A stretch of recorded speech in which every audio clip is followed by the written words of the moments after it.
You're listening to Health Talk with Peter Christian and John King, sponsored by Providence Health and Services of Western Montana, featuring professionals from Providence Health and Services.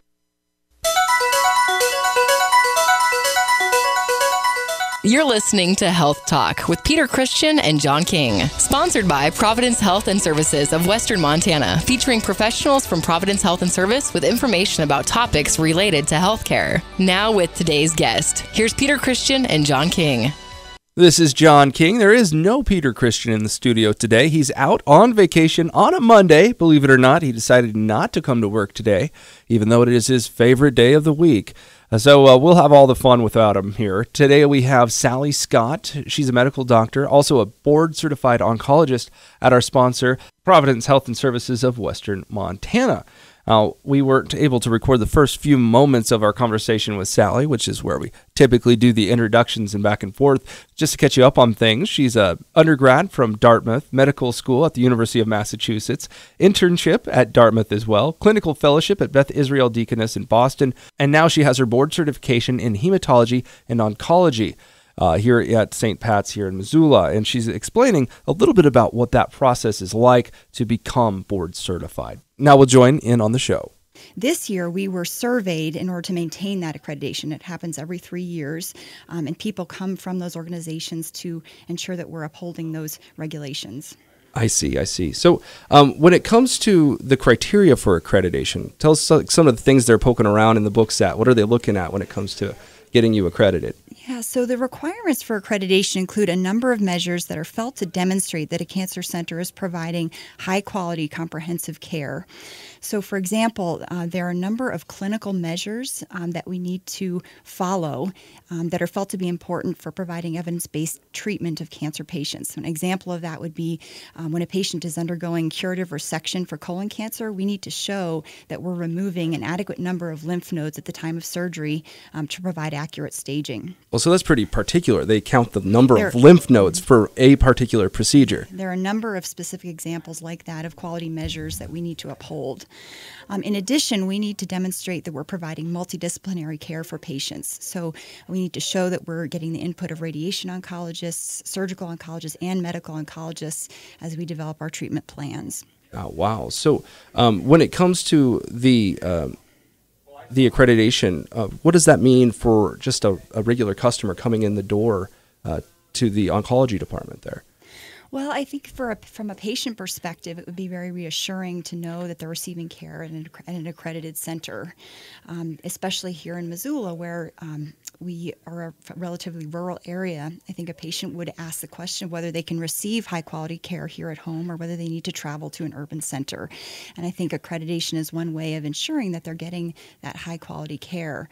Some of the additional things that we need to show as part of the accreditation process include that we are providing access to new treatments and clinical research studies for patients, which are things that otherwise might only be obtainable in an urban center. What sorts of studies do they participate in? We have a number of research studies investigating use of new agents in cancer care. Oh, wow. Interesting stuff. Yeah, stuff I didn't know was going on here in Missoula. That's pretty cool. So tell me, why does the Cancer Center go through all this? Well, I think it process comes down to a commitment to excellence in providing cancer care, that voluntarily committing to meeting these standards indicates that we as a cancer center are dedicated to providing the most up-to-date, evidence-based care for patients. All right. Now, earlier on in one of our Health Talk shows, we spoke with Dr. Jeffrey Stevenson. He's a radiation oncologist with the Montana Cancer Center. Could you talk about some of the new therapies when it comes to radiation oncology? And are there any new breakthroughs in medical oncology there? Yeah, so your question is very timely, John. I just returned from San Francisco where I attended a meeting reviewing the most recent developments in cancer research. And I think there are two major areas that are considered breakthroughs in medical oncology. One is the use of targeted therapies for cancer, which are treatments that are designed to kill cancer cells very specifically without damaging the surrounding normal healthy tissues. The classic example of a targeted therapy is the use of Herceptin in patients with breast cancer, but there are many examples examples of targeted therapies that are being identified, and a lot of research is focusing on identifying new targets and developing drugs accordingly. What is Herceptin? Herceptin is an antibody-based drug, which binds to the HER2 protein on breast cancer cells. Oh, wow. The other major breakthrough in cancer care right now is the field of immunotherapy. And this involves using the patient's own immune system to specifically elicit a strong anti-cancer response. And this has been very exciting. We're seeing that these therapies work in a variety of tumor types. While the response rates are relatively low, that 15 to 20% in most cancers that are being studied, many of those responses are very durable. And these are in patients who would normally have a very limited life expectancy. So that's a very exciting development, and we're certainly going to be hearing a lot more about immunotherapy in the near future. Oh, are they testing the early stages of this or working with it yes. at your department? No, and there are FDA-approved drugs already that are in use. Oh, wow. So it's through FDA approval, and now it's going into practice here in Missoula. That's pretty impressive and fascinating. We'll be back right after a quick commercial break with more on the oncology department with board-certified oncologist Sally Scott from Providence Medical Center.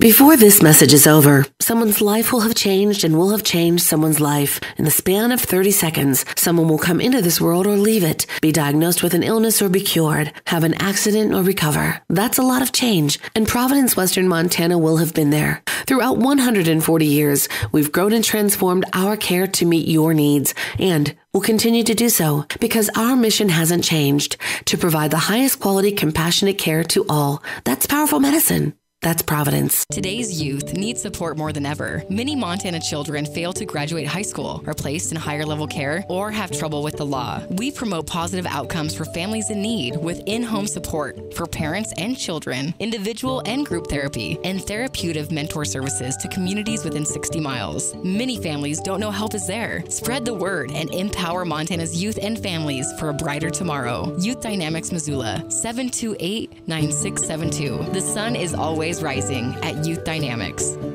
Make it the mustard seed for fresh featured specials like bison ribeye steak. It's the ultimate East meets Montana tradition with this grass-fed real Montana bison. This tender 10-ounce bison ribeye is marinated then grilled to perfection, sliced to serve, and finished with your choice of Montana huckleberry or a Chinese 5-spice curry sauce. The ultimate East meets Montana tradition, all natural, grass-fed Montana bison ribeye. One of the new featured specials at the Mustard Seed, Southgate Mall, Missoula. While summer sizzles, it's the best time of the year to get into a 2015 Honda Civic with financing as low as 0.9%. The Honda Civic outshines the others in safety, tech, and fuel efficiency. Test drive and see for yourself. Drive away with the hottest deal of the summer, the 2015 Honda Civic. Hurry in today. Now at your Western Montana Honda dealer, get 0.9% APR financing for well-qualified buyers on eligible Honda inventory. Offer ends soon. See dealer for details.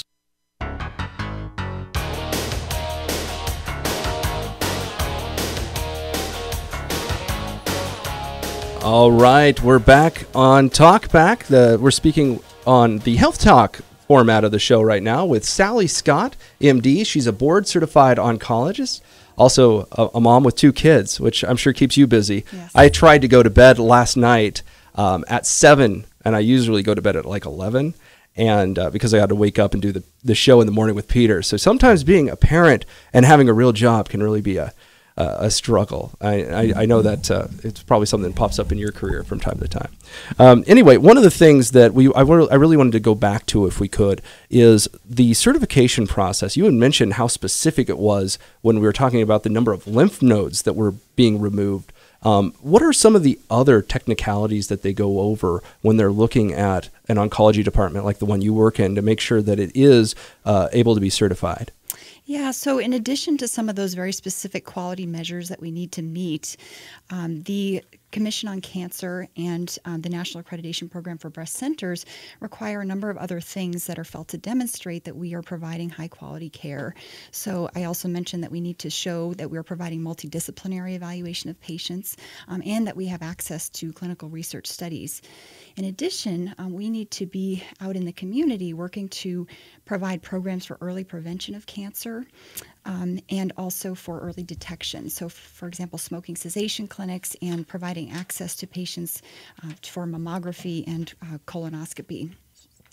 In addition, we need to show, of course, that we have a wide range of support services for patients to help them get through their cancer experience.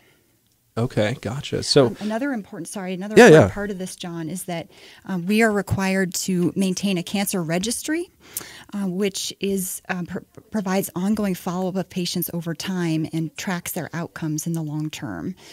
So this is something that is a big undertaking, but is very important. So sorry, what does the cancer registry do? Is this a register of all of the different people that come in? Yes, it's a registry of patients and includes tracking data regarding their diagnosis and their treatment plan and how they do over time as far as outcomes. So are you able to tap into that data from other hospitals for your own use?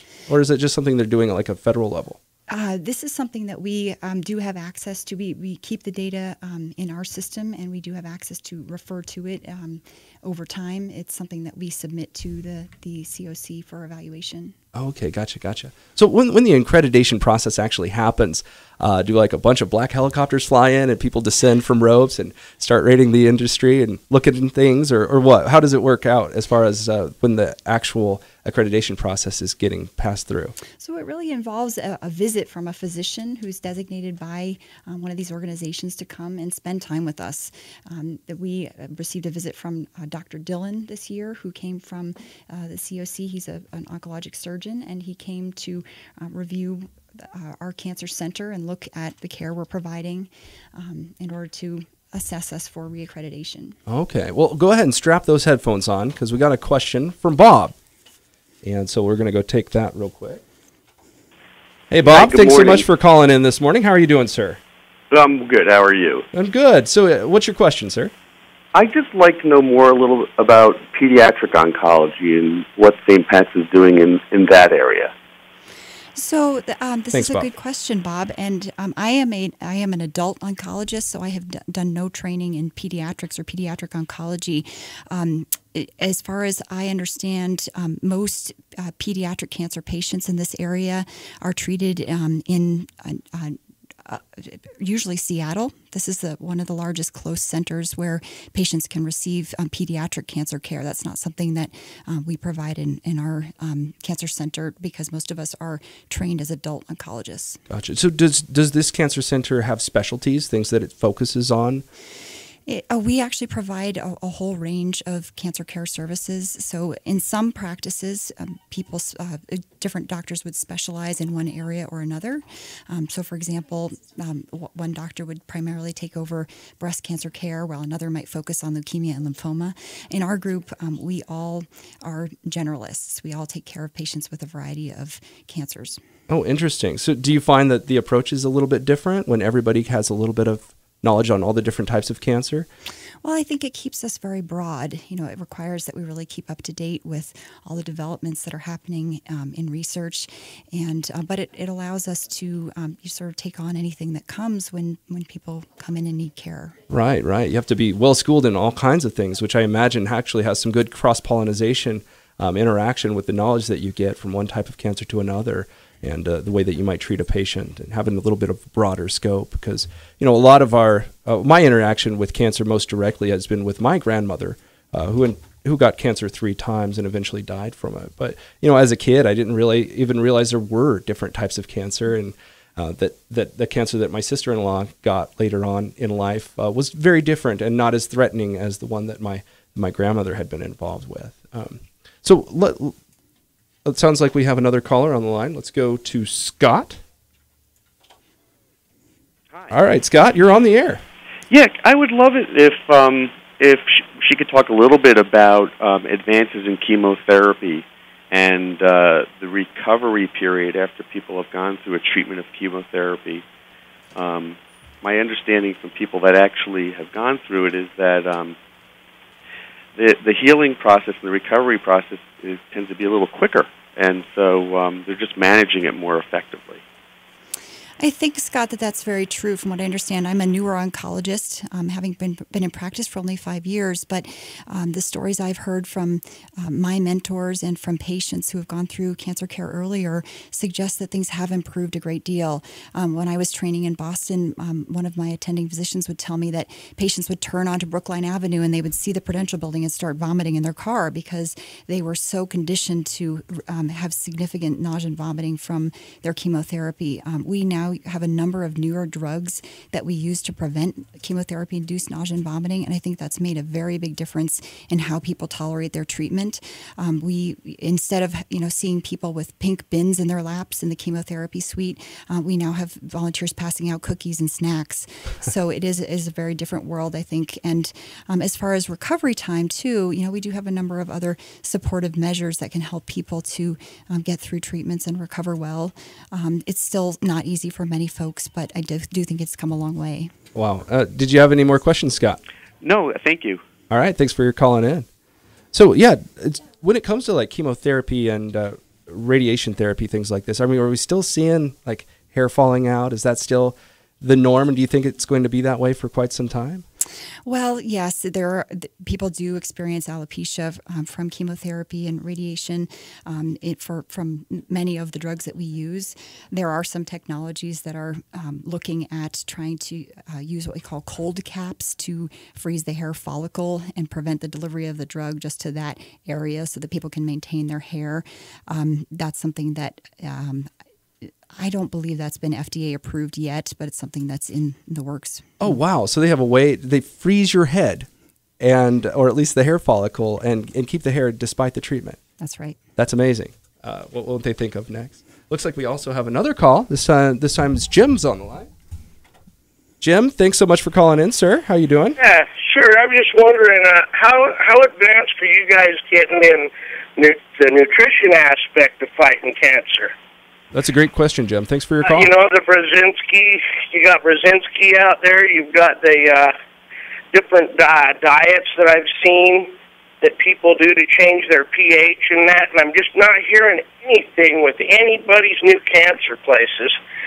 You guys still seem to be fighting with chemotherapy that was invented clear back in the 60s. Hey. This methotrexate I see used all the time. All right. Hey, Jim, we'll let her answer, okay? Thanks for your call, man. Jim, this is a great question and something that's really on a lot of patients' minds when they receive a cancer diagnosis is what can I do with my diet to help get through treatment and to help fight my cancer? In fact, there is very little evidence base for a specific diet that can help to fight cancer. There's a lot of thought and a lot of theory and a lot of talk, but not a lot of evidence to support a specific anti-cancer diet.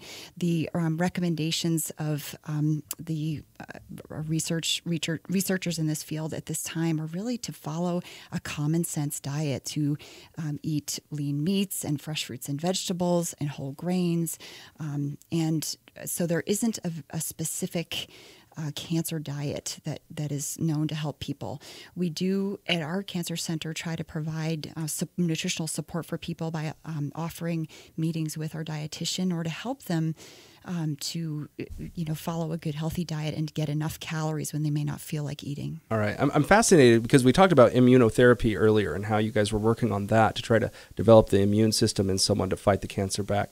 So I wanted some more specifics on how that works. We'll talk about that maybe after the quick break. Of course, we'll be taking your questions as well at 721-1290 on Health Talk.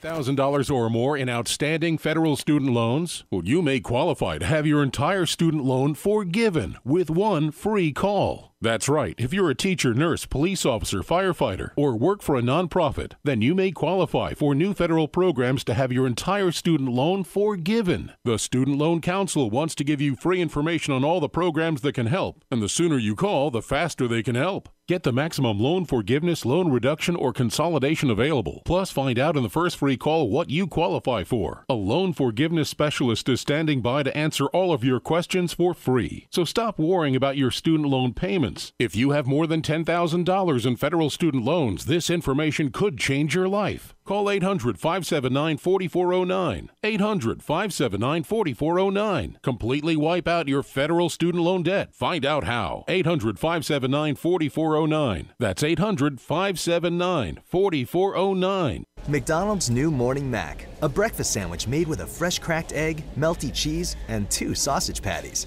It's bold enough to turn a non-morning person into a morning person. So, what would it do to a morning person? Oh, well, it would turn them into some sort of double morning person. 2 cups of coffee, 2 showers, 2 commutes, 2 how's it going, Steve? McDonald's new Morning Mac. Morning just got twice as good at participating McDonald's. Warning, may be too intense for morning people. You know, there are over 30 ways to McCafe your day at McDonald's. You've got a McCafe coffee, latte mocha, caramel mocha, hot chocolate iced coffee, iced mocha, iced caramel mocha, mocha frappe, caramel frappe, chocolate chip frappe, blueberry pomegranate smoothie, strawberry banana smoothie, mango pineapple smoothie. Whew. Oh, and a variety of soft drinks and sweet teas for just $1. Your perfect sip is waiting at McDonald's. Try a refreshing any size soft drink or sweet tea for just $1 and satisfy your everyday thirst at participating McDonald's. At participating McDonald's, prices may vary. Call Bitterroot Backhoe for all your underground work. They specialize in septic systems, grading, pier drilling, sewers, storm, utilities, and even fence post driving. The Schlosser family has been in the heavy equipment industry for 3 generations, beginning with Wayne's grandfather, who operated a steam shovel on the Fort Peck Dam. For over 3 decades, Wayne has been in the underground business. Call Wayne at Bitterroot Backhoe at 381-8232 or at bitterrootbackhoe.com. No job too big or too small. Before this message is over, someone's life will have changed and will have changed someone's life. In the span of 30 seconds, someone will come into this world or leave it, be diagnosed with an illness or be cured, have an accident or recover. That's a lot of change, and Providence, Western Montana will have been there. Throughout 140 years, we've grown and transformed our care to meet your needs, and will continue to do so because our mission hasn't changed, to provide the highest quality, compassionate care to all. That's powerful medicine. That's Providence.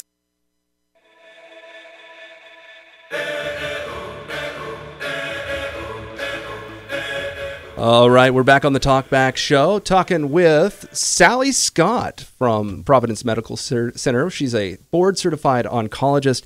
And before the break, we talked about, 2 things, immunotherapy, and we had a caller asking about food. He had a follow-up question we'll get to in just a second. But I wanted to go back to the immunotherapy because I think his food question kind of is along those lines. Are there things that you guys are doing to activate our own body to fight disease? And what are you doing exactly?